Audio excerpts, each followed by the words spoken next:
सबको जय यीशु की Sunday password to the word इस शीर्षक के अंतर्गत प्रति इतवार के पूजन पद्धति में भाग लेते हुए प्रभु का वचन सुनने के लिए, समझने के लिए, उन वचनों को ग्रहण करते हुए उन वचनों के अनुसार जीवन बिताने की शक्ति, सामर्थ्य, कृपा, अनुग्रह मांगते हुए एक सुंदर आदर्श क्रिस्तीय जीवन बिताने की विशेष कृपा मांगने के लिए मैं आप सभी लोगों का हार्दिक स्वागत करता हूं। आज हम लोग 40 काल का तीसरे इतवार के पूजन पद्धति में भाग लेने वाले हैं, भाग लेंगे या भाग ले चुके हैं। लेकिन हम सभी इन बातों पर, वचनों पर मनन चिंतन करें कि ईश्वर 40 के इस तीसरे इतवार के पूजन पद्धति के दौरान हम सबों से क्या कहना चाहता है, क्या संदेश देना चाहता है, किन बातों को लेकर बातचीत करना चाहता है। इस बात को हम सभी समझने की चेष्टा करें, उसको ग्रहण करें, उसके अनुसार जिएं, क्योंकि प्रभु चाहता है कि हम सभी प्रभु की प्यार भरा संदेश को सुने और उसके अनुसार जीते हुए प्रभु की महिमा देखें, प्रभु की महिमा करें, प्रभु का प्यार को ग्रहण करें, प्रभु से प्यार करें, उस प्यार को ग्रहण करते हुए उसको दूसरों के साथ बांटें। यह है क्रिस्तीय जीवन। प्रभु हमें बुलाता है, इसी जीवन को जीने के लिए बुलाता है। तो आज के दिन में भाइयों बहनों, आज के पूजन पद्धति के द्वारा मुख्य विषय हम सबों के सम्मुख रखा है पश्चाताप। पश्चाताप विषय बहुत ही महत्वपूर्ण है। बाइबल में इस विषय को लेकर बहुत बार बार दोहराया गया। सभी नबियों ने इस बात को लेके प्रवचन दिया। यूहन्ना बपतिस्ता ने प्रवचन दिया, प्रभु यीशु ने प्रवचन दिया, और लगभग एक शब्द बाइबल में 100 से भी अधिक बार इस्तेमाल किया है। यानी कि हम समझ सकते हैं कितना महत्वपूर्ण है। तो आज के सुसमाचार में, जो कि संत लूकस के द्वारा रचित सुसमाचार, अध्याय 13 पद 1 से 9 का प्रसंग है। इस प्रसंग में से मुख्य बात यह है कि ईश्वर कहता है, प्रभु यीशु कहता है, यदि तुम पश्चाताप नहीं करोगे तो नष्ट हो जाओगे। यानी कि पश्चाताप जो व्यक्ति नहीं करता, नहीं करना चाहता, वह व्यक्ति नष्ट हो जाएगा। अब ईश्वर का कहने का तात्पर्य यहाँ पर यह नहीं है कि इंसान बर्बाद हो, नष्ट हो, खत्म हो, नहीं। ईश्वर यह कहना चाहता है हर कोई व्यक्ति अपनी जिम्मेदारी निभाए, यानी कि पश्चाताप करें। पापी हम सभी हैं, हर कोई व्यक्ति पापी है, लेकिन हर पापी पश्चाताप नहीं करता। इसलिए प्रभु हमें बुलाता है पश्चाताप करें, हर पापी पश्चाताप करें। पश्चाताप करना हमारा कर्तव्य है, फर्ज है। अगर हम अपना कर्तव्य और फर्ज निभाएंगे, ईश्वर अपना कर्तव्य और फर्ज निभाएगा। यानी कि ईश्वर हम पर दया करेगा, हमें माफ करेगा, हमें स्वर्गीय सुख देगा, हमारे जीवन में बहुतायत की आशीषें और बरकतें बरसाएगा। और उसको ग्रहण करने के लिए हमें पश्चाताप करना बहुत ही जरूरी है। बहुत सारे लोग सोचते हैं कोई दिक्कत नहीं, ईश्वर दयालु है, प्रेममय है, सहनशील है, वो मेहरबानी दिखाएगा, दया करेगा, हमें मरने थोड़ी देगा, गलने थोड़ी देगा, सड़ने थोड़ी देगा, नरक जाने थोड़ी देगा। बहुत सारे सोच विचारों के साथ लोग विचार करते हैं, बातचीत करते हैं, बात फैलाते हैं, कोई बात नहीं, ईश्वर किसी को नरक नहीं जाने देगा। नहीं, सवाल यह है, क्या पश्चाताप किए बगैर कोई बच सकता है? क्या पश्चाताप किए बगैर कोई बच सकता है? यह सवाल है, और उत्तर यह है इस सवाल का, नहीं। अगर कोई पश्चाताप नहीं करेगा वो बच नहीं पाएगा, क्योंकि प्रभु यीशु मसीह इस धरती पर सबों को बचाने के लिए जरूर आया, सभी लोगों के पापों के लिए प्रायश्चित करने जरूर आया, और प्रायश्चित करते उन्होंने क्रूस उठाया, कष्ट उठाया, कोड़ों की मार खाई, अपमान निंदाएं सही, और भारी लंबी यात्रा की क्रूस को लेकर, और कलवारी पर 3 घंटे उन 3 किलों के बीच में तड़पते तड़पते मरे, इसलिए ताकि हम सबों की पापों की सजा वो भुगते, और उन्होंने भुगतते हुए अपनी मृत्यु के द्वारा हम सबों की मृत्यु को खत्म किया, समाप्त किया, और अपने मृत्यु के बाद पुनरुत्थान के द्वारा उन्होंने हम सबों के लिए जीवन का द्वार खोल दिया, स्वर्गीय द्वार खोल दिया। उस प्रभु यीशु मसीह के महान बलिदान का फल जो है, जो कि मुक्ति है, उसको प्राप्त करने के लिए मुझे पश्चाताप करना, मुझे प्रायश्चित नहीं करना। प्रायश्चित प्रभु यीशु ने किया है, और प्रभु यीशु मसीह का प्रायश्चित का फल जो कि मुक्ति है, उसको प्राप्त करने के लिए मुझे पश्चाताप करना है। अगर मैं पश्चाताप नहीं करूंगा तो प्रभु यीशु मसीह के प्रायश्चित का फल जो मुक्ति है वो मैं प्राप्त नहीं कर पाऊंगा। मुक्ति प्राप्त करने के लिए हमें प्रभु यीशु मसीह में विश्वास करना है। विश्वास का गहरा अर्थ है सच्चा पश्चाताप करते हुए प्रभु के पास लौट के आना है। अगर ये काम नहीं कर सकता हूं तो मुझे मुक्ति नहीं मिलेगी। इसलिए प्रभु हमें बताता है, यदि तुम पश्चाताप नहीं करोगे तो नष्ट हो जाओगे, तुम बच नहीं पाओगे, बर्बाद हो जाओगे।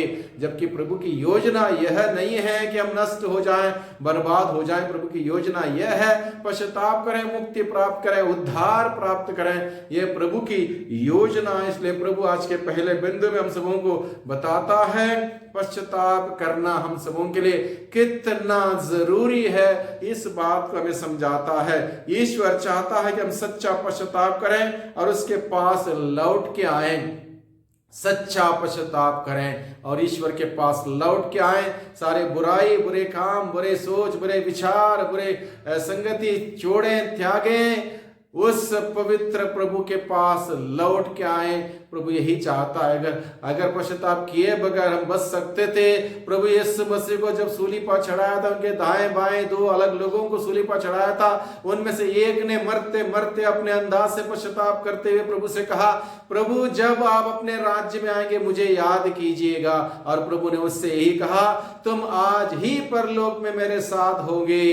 दूसरे व्यक्ति ने पश्चाताप नहीं किया बल्कि उपवास निंदा करता रहा। उस व्यक्ति से प्रभु ने ये नहीं कहा, भाई तुम भी आ जाओ मेरे साथ स्वर्ग में, क्योंकि तुम्हारे बगल वाला पश्चाताप किया है, मेरे साथ स्वर्ग आ रहा, तुम भी आ जाओ। नहीं कहा। यानी कि जिसने पश्चाताप नहीं किया उससे प्रभु ने ये नहीं कहा कि तुमको भी मैं बचाऊंगा। नहीं, पश्चाताप के बगैर ईश्वर में नहीं बचा सकता।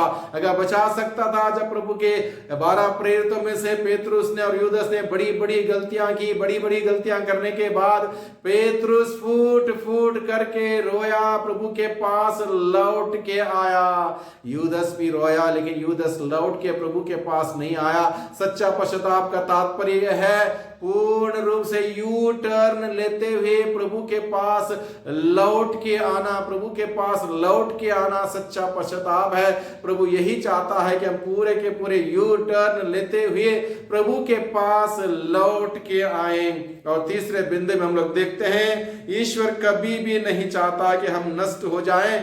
हमने चाहे कितने ही अपराध क्यों ना किए हो, ईश्वर नहीं चाहता कि हमारा विनाश हो, क्योंकि वह दयालु है, वो नहीं चाहता है। इसलिए हमें बार बार मौका देता है, समय देता है, संदर्भ देता है, अवसर देता है कि हम पश्चाताप के साथ प्रभु के पास लौट के आए। समय के बाद समय, समय के बाद समय, मौके के बाद मौका हमें इसलिए दिया जा रहा है कि हम लौटे प्रभु के पास पश्चाताप करते हुए। इसलिए प्रभु समय देते, इसलिए समय रहते भाइयों बहनों पश्चाताप करें, ईश्वर के पास लौट के आए।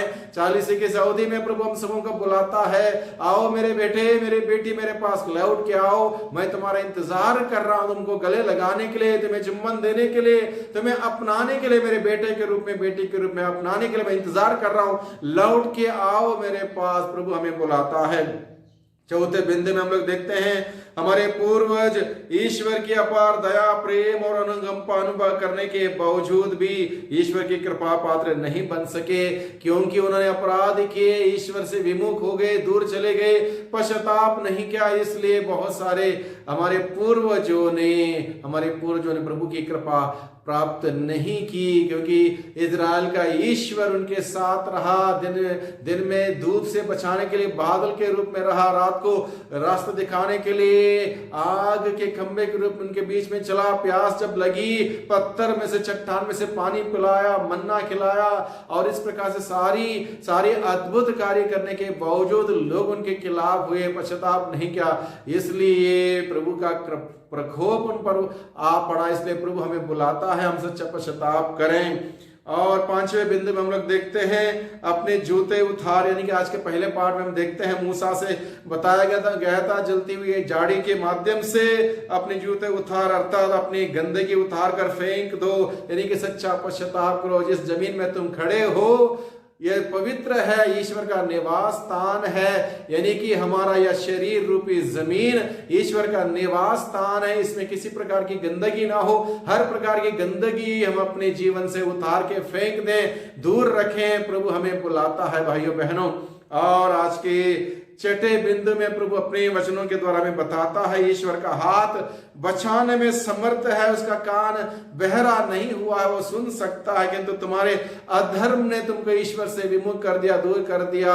तुम्हारे पापों के वजह से तुम्हारी प्रार्थना प्रभु के कानों तक नहीं पहुंचती, इसलिए पश्चाताप करो, प्रभु के पास लौट के आओ। प्रभु बचाने के लिए आया है, इसलिए प्रभु से बचने के लिए पश्चाताप के साथ लौट के प्रभु के पास आओ। प्रभु हमें बुलाता है। और सातवें बिंदु में प्रभु हम सबों को बुलाता है सच्चे ईश्वर के पास आए, उसके प्रेम का अनुभव करें और सुंदर जीवन जिए, यानी कि सच्चे ईश्वर के पास हम लौट के आए, पश्चाताप करें, एक सुंदर जीवन जिए। प्रभु ने इसीलिए हमें बुलाया है। और आज के 40 के अवधि के तीसरे इतवार के पूजन पद्धति के द्वारा प्रभु यही चाहता है कि हम सभी प्रभु का जीवन जिए, प्रेम का जीवन जिए, शांति क्षमा का आनंद का खुशियों का जीवन जिए। और उसके लिए हमें प्रभु के पास लौट के आना होगा। उस प्रभु के पवित्र प्रभु के पास लौट के आने के लिए हमें पश्चाताप करना होगा। पश्चाताप के साथ प्रभु के पास लौट के आएंगे, प्रभु हमें क्षमा करेंगे, माफ करेंगे, हमें शुद्ध करेंगे,